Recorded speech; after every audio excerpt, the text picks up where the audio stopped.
Bonsoir à vous, installez-vous et soyez les bienvenus dans Au Quotidien, votre rendez-vous comme tous les soirs sur Via LM TV Sarthe. Qu'est-ce qui vous attend dans cette demi-heure? Et bien dans quelques instants, le journal, la météo et puis à 18h45 dans Au Quotidien la suite, on fera écho à ce concours de poésie lancé dans le Nord-Sarthe en lien avec le Printemps des Poètes et puis avec Laurence Robine de l'Office de tourisme du Maine-Saunois. Nous resterons dans le Nord-Sarthe pour parler d'un sentier d'interprétation qu'on peut trouver du côté de Saint-Côme-en-Véret. Tout ça c'est dans un petit quart d'heure, mais pour démarrer, c'est votre journal.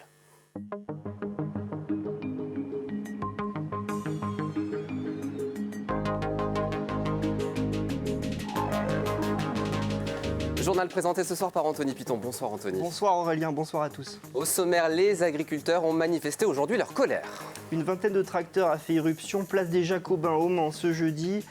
Ils dénoncent des négociations à la baisse avec la grande distribution.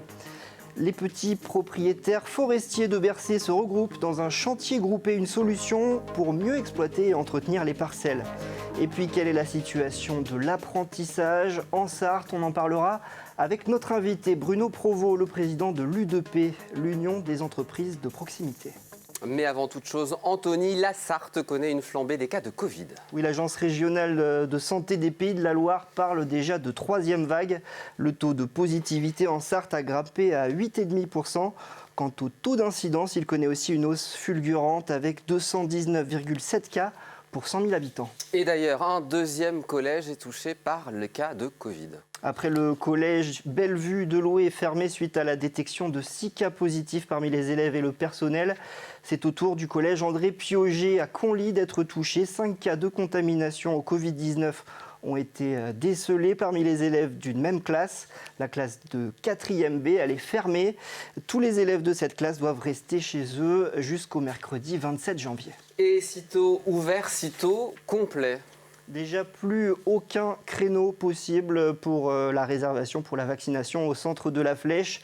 Le centre installé salle Printania est submergé d'appels et la municipalité annonce que le calendrier est complet pour les 50 doses quotidiennes délivrées par l'État. Encourager, Anthony, les agriculteurs. Quelques 200 agriculteurs se sont donné rendez-vous dans le centre-ville du Mans ce jeudi. Dans leur ligne de mire, la grande distribution et ses marges jugées trop importantes et une asphyxie administrative. Reportage d'Hélène Galliana.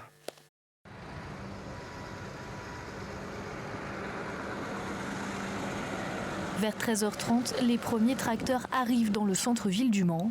Ils répondent à l'appel de la FDSEA et dénoncent un ras-le-bol général. Il y a peut-être beaucoup de salaires qui sont en dessous de 1 000 € parce que on a des salaires, mais on a des charges qui sont des charges de rachat de capitaux. Parce qu'il faut savoir aujourd'hui qu'un agriculteur en France, il travaille sur son exploitation pour son salaire, mais il travaille aussi pour capitaliser les investissements qu'il a fait sur son exploitation. Et ça, c'est des charges qui sont très importantes. Dans leur ligne de mire aussi la grande distribution qui prendrait des marges encore trop hautes alors que les agriculteurs vendent en dessous de leur coût de revient.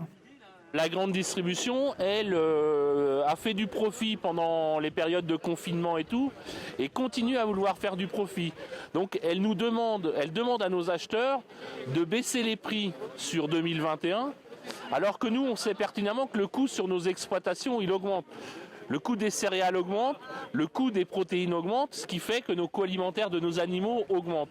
Et en contrepartie, eux demandent à nos acheteurs de baisser leurs prix pour avoir encore des marges plus importantes.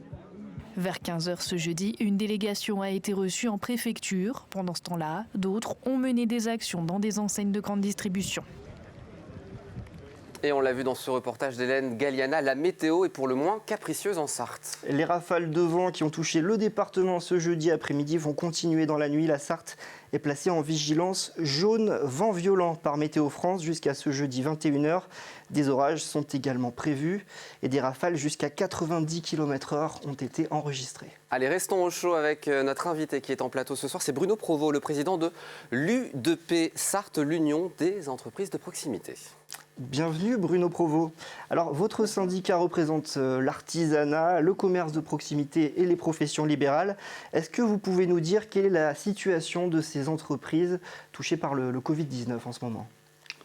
Alors la situation des entreprises qui sont de services, qui ont été fermées administrativement, est assez périlleuse, on va dire, parce qu'elles ont été touchées de plein fouet. Et donc, il faut les accompagner pour qu'elles puissent survivre. On parle de survie économique. Hein. Il y a des décès, malheureusement, beaucoup trop. Mais aussi, il va falloir penser à la survie économique. Donc, on est là pour accompagner, pour trouver des solutions, pour être force de proposition et de dialogue avec les institutions et aider toutes les entreprises à ce qu'elles restent pérennes. Parmi vos adhérents, il y a les coiffeurs, il y a les restaurateurs, il y a les esthéticiennes qui ont été contraintes de fermer pendant des mois. Comment vous intervenez aujourd'hui auprès des pouvoirs publics pour que l'État aide et continue à aider ces commerçants, ces artisans? Alors, par rapport, ne serait-ce un exemple très concret, avec la CAPEB, qui est une famille qui compose l'UDP, nous essayons de rentrer en contact avec les pouvoirs publics pour pouvoir rouvrir certains restaurants pour les salariés de tout le bâtiment et du BTP qui, avec, comme vous voulez dire, la météo désastreuse, sont obligés de manger dans des camions ou dans dehors. C'est vraiment pas du tout pratique et facile. Donc, avec les pouvoirs publics, dans certains départements, nous avons réussi à faire ouvrir des restaurants dédiés aux professionnels du bâtiment qui travaillent en extérieur et qui peuvent se restaurer au chaud. Voilà. C'est aussi des aides d'État que vous demandez. Les secteurs que vous représentez, c'est aussi des vecteurs de formation via l'apprentissage. Est-ce qu'aujourd'hui, il y a toujours autant d'apprentis en Sarthe qu'il n'y en avait avant la crise? Alors, nous avons interpellé le gouvernement très tôt par rapport à la première vague au mois de mars dernier. Et donc, en fait, le renouvellement des contrats se font périodiquement entre juin et septembre. Et nous avons interpellé que là, vu la situation économique des entreprises, il va falloir aider l'apprentissage.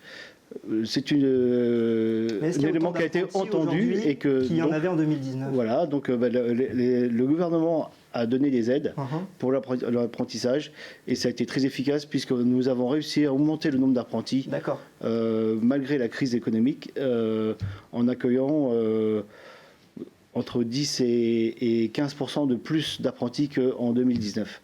Donc c'est un très bon point et nous souhaitons que ces aides soient maintenues pour 2021. Voilà, c'est une aide exceptionnelle de 5 000 ou jusqu'à 8 000 euros qui est accordée pour les contrats qui sont signés jusqu'au 28 février. Aujourd'hui, vous demandez à ce que l'État continue à s'engager pour aider les entreprises qui... C'est un investissement pour l'avenir des jeunes. C'est un investissement qui permet aussi à ces futurs ouvriers ou repreneurs d'entreprises de trouver leur premier emploi. Et donc, c'est dans une dynamique qu'il faut. Nous sommes la première entreprise de France, donc nous essayons de pérenniser ce dynamisme et d'avoir ça en ligne de mire pour l'avenir, quoi. Vos missions, c'est aussi aider, accompagner les chefs d'entreprise. Comment vous les accompagnez spécifiquement dans cette crise sanitaire, notamment pour ce qui est de la transition vers le numérique? Le commerce se fait beaucoup en ligne depuis quelques temps. Nous avons mis en place beaucoup d'aides, d'assistance via les chambres de métiers pour mettre en place dans les commerces le click and collect. Pendant les fermetures, il y a eu beaucoup de présentiel pour vendre des produits, etc. dans les salons de coiffure qui étaient fermés, ou d'esthétique qui pouvaient vendre comme leurs produits pour avoir un petit peu de rentrée d'argent. Certains commerces alimentaires. Alors que ça a été utilisé aussi pour faire des commandes, pour faire des devis, etc., pour pouvoir avoir des réponses assez rapidement et rester en contact avec la clientèle et le public. Merci à vous, Bruno Provost, d'avoir accepté notre invitation sur le plateau. Voilà une idée qui pourrait révolutionner la gestion des forêts en Sarthe. C'est en effet simple et génial. Les petits propriétaires de parcelles en forêt de Bercé qui ont souvent des terrains de moins de 1 hectare se sont réunis pour créer un chantier groupé. Toutes ces parcelles mises bout à bout font une centaine d'hectares, de quoi optimiser le travail des exploitants forestiers et surtout entretenir la forêt de manière raisonnée, chose que les petits propriétaires n'auraient jamais pu faire seuls. Reportage de Laure Girard. Tout ce bois, au moins 600 stères, c'est le résultat de coupes réalisées chez 35 propriétaires différents en forêt de Bercé sur un total de 100 hectares. Des petits propriétaires comme Gérard qui n'aurait jamais pu vendre son bois tout seul.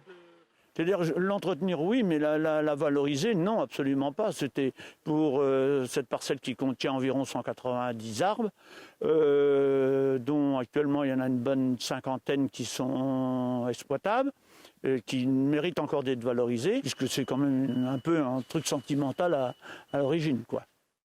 Car Gérard a hérité ses 3250 mètres carrés de forêt de sa maman, comme beaucoup de propriétaires. Et il a pu choisir lui-même les arbres à couper. C'est vraiment un trait de peinture qui a été réalisé par le propriétaire pour pouvoir désigner cet arbre-là, qui est vraiment complètement dominé et qui gêne un beau juste à côté. Et donc c'est cet arbre-là qui va partir pour favoriser les plus beaux sujets. La communauté de communes Orée de Bercé-Bellinois a imaginé ce dispositif de charte forestière. La charte forestière est là en tant que facilitateur. Nous avons initié le projet, porté le projet et ensuite le syndicat France-Sylvois 72 a réalisé les appels d'offres, sélectionné un exploitant, sélectionné un gestionnaire et c'est lui qui est vraiment l'organisateur à proprement parler. Ce bois, principalement du pin maritime, sera ensuite valorisé en palettes, en panneaux ou en pâte à papier. C'est Guillaume qui coordonne ce grand chantier de 35 parcelles. Mon travail du coup, moi, c'est d'acheter le bois en amont. De manager les équipes, donc c'est-à-dire les faire venir sur le chantier, leur dire qui doit couper les arbres, dans quelle parcelle, faire attention de bien trier les bois en fonction des propriétaires vu qu'il y en a beaucoup, et puis après c'est de vendre le bois aux clients. Une initiative financée par des fonds européens. Ce financement va s'éteindre à la fin de l'année 2021, donc notre questionnement est de pérenniser cette action. Car l'enjeu est bien un entretien sur mesure de la forêt, mais aussi la valorisation du bois dans des circuits courts. Et le projet n'en est qu'à ses débuts. Et une mauvaise nouvelle pour terminer ce journal, l'annulation du prochain circuit cycliste de la Sarthe. L'édition 2021 du circuit de la Sarthe Pays de la Loire était prévue du 6 au 9 avril. Les organisateurs ont annoncé ce jeudi son annulation en raison des contraintes liées à la situation sanitaire. L'édition d'avril 2020, vous vous en souvenez, avait déjà été annulée pour la même raison. Les organisateurs ont donné rendez-vous en avril 2022. De quoi vous laisser du temps pour vous entraîner, Anthony? Oui, on part de loin là. Ça va être compliqué. On va y arriver. Merci beaucoup pour ce journal. Une petite page de pub, la météo, et on se retrouve juste après pour Au quotidien. La suite, vous ne bougez pas.